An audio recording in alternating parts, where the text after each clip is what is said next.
G'day.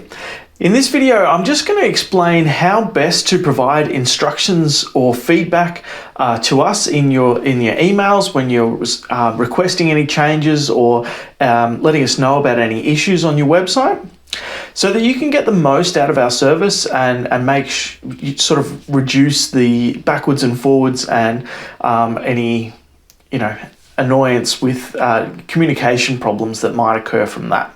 So firstly, it's best if you can be as clear as possible about what it is that you want or the issue that you're seeing in the email when you send it to us. It also helps to have an appropriate subject line in the email.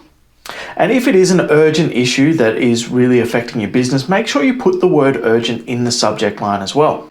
It can also help if you supply any supporting material that would help us with addressing or understanding what it is that you want or the issue that you're seeing. Things like having screenshots or screen share videos, which I'll explain a bit more in a second, and also linking or attaching any files or linking to any websites or other pages that might be relevant.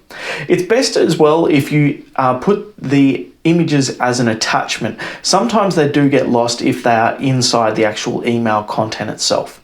Another thing just to consider is that if you're seeing an issue with your website and it's not displaying the way it should be, or something's not working properly, it's best if you can first clear your cache on your browser and try going into incognito mode in Chrome, which ignores the cookies that might be affecting things, or try in a different device or on a different computer if that's easy for you to do. So maybe check on your phone, use another computer just to double check that it's not just an issue that's localized to your particular machine. Because when we make changes to the website, sometimes those cause a conflict with the files that are saved on your browser for your website, and that causes things to display in funky ways or for changes not to reflect on your computer.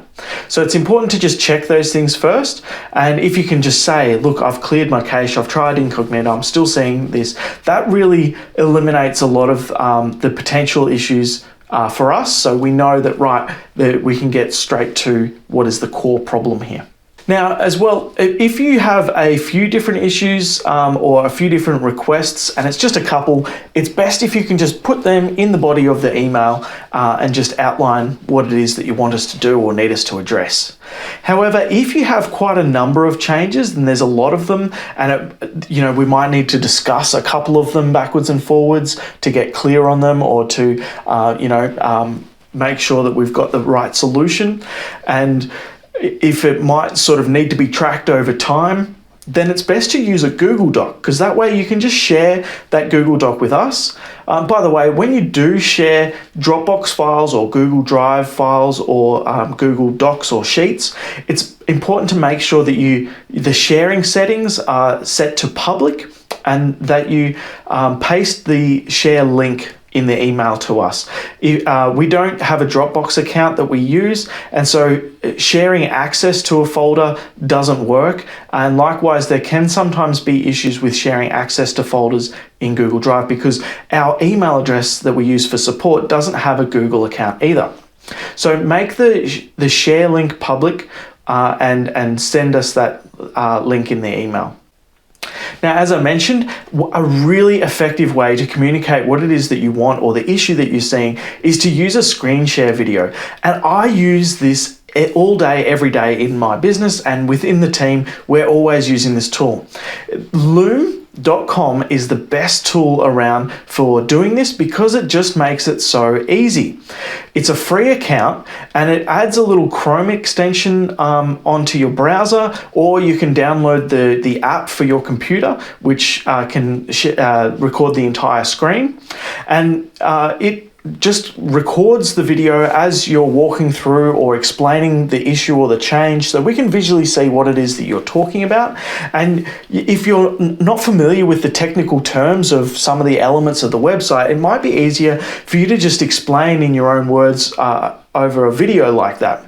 Also, saves the video that you've recorded automatically up into the cloud and gives a link to you, and it saves that automatically to your clipboard. So all you need to do once you've finished recording the video is go to your email and click paste or Control V, and bam, there it is, and you send that off to us and we've got the video. So that really makes it a lot easier to get the message across. It cuts down the time in finding the right words for the email, and it gives us visual cues for what you're talking about, which really makes it a lot easier to understand.